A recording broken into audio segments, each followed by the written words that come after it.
Why do we hiccup? Imagine interviewing your body, and the diaphragm momentarily hijacks the mic. Picture this scenario. You're a caveman who just ate his fill, and this quirky reflex kicks in as a leftover quirk from our ancient aquatic ancestors. In prehistoric times, early vertebrates had a hiccup-like reflex to pump water across gills. Fast forward, and mammals retained it.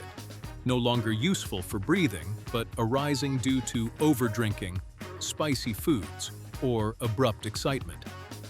It's like your body hitting the reset button to normal breathing. Think of hiccups as time-traveling echoes, a charming yet pesky reminder of our fishy forebears. Hiccup, a tiny throwback.